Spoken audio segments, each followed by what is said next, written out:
Buying your first home in Colorado is exciting, but it can also be really overwhelming. I've been in real estate here for over 20 years, and I've seen first-time homebuyers make the same mistakes over and over. In today's video, I'm going to share the top 5 mistakes first-time homebuyers are making in Colorado and how you can avoid them. Let's dive in. The biggest mistake is not getting pre-approved first. A lot of buyers start by looking at houses online or even scheduling showings before they've even talked to a lender. Here's the main problem. In Colorado's fast-moving market, homes often get multiple offers. If you don't have the pre-approval letter ready, sellers will not take your offer seriously, and you can risk losing out.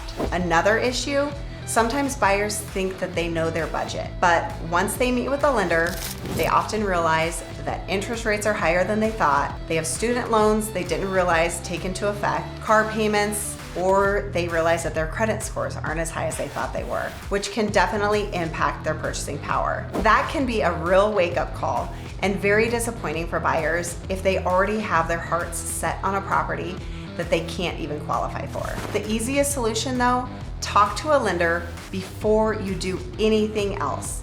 Get a pre-approval in your hands so that you know exactly what you can afford and what you qualify for, so you're ready to act quickly when you find the perfect place. The second mistake that I often see is underestimating the cost of living in Colorado. Here in Colorado, housing costs aren't just about your mortgage payment. You've also have to consider property taxes, homeowners insurance, and in many communities, HOA fees and/or Metro District fees. Utilities can be higher too, especially if you're moving to a bigger home or dealing with those snowy winters. I've seen first-time buyers stretch themselves thin on the mortgage, only to realize later they didn't budget for those extra items that can turn what should be a dream home into a complete financial nightmare. You definitely want to look at the full picture. Ask your realtor and lender to help you estimate monthly expenses beyond the mortgage. That way, you're not just buying a house, you're making sure the whole lifestyle fits in your budget. Another mistake I see very often is skipping the home inspection. In a competitive market, some buyers think that they'll make their offer stronger by skipping the inspection. I personally think that's a huge mistake. Colorado homes can come with unique challenges, from expansive clay soils that can crack foundations, to well and septic issues in rural areas, to lots of hail damage. I had a client recently who really wanted to skip their home inspection. They were convinced that they didn't need one, but thankfully they decided at the last minute that they would have one done. At the inspection, we found a cracked sewer line that would have cost them over $10,000 to repair. That inspection saved them thousands and a massive headache. So I highly recommend never skipping an inspection. A good inspector can uncover hidden issues and give you peace of mind. Even if you choose to buy the home anyways, at least you know what you're walking into. Another mistake is forgetting about the commute and the lifestyle. It's so easy to fall in love with the home itself and ignore the big picture.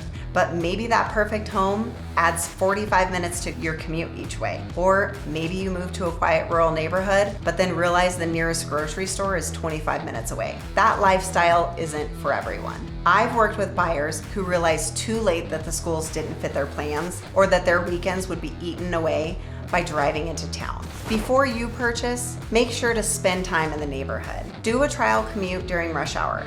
Visit the local grocery store, coffee shop, or even a park. Think about not just the house, but the life you'll be living there. Another mistake that I see often is buyers trying to do it alone. A lot of first-time home buyers think they'll save money by not using a realtor. But here's the truth. In Colorado, the seller typically pays the buyer's agent's compensation. So it usually doesn't cost anything to have a professional by your side.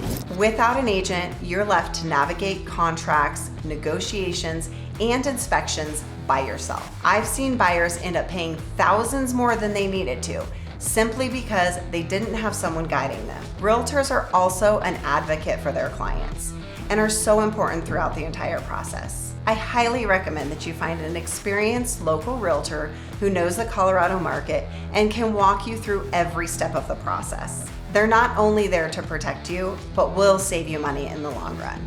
So there you have it, the top 5 mistakes first-time homebuyers make in Colorado and how you can avoid them. If you stay ahead of these pitfalls, you'll have a smoother, less stressful buying experience.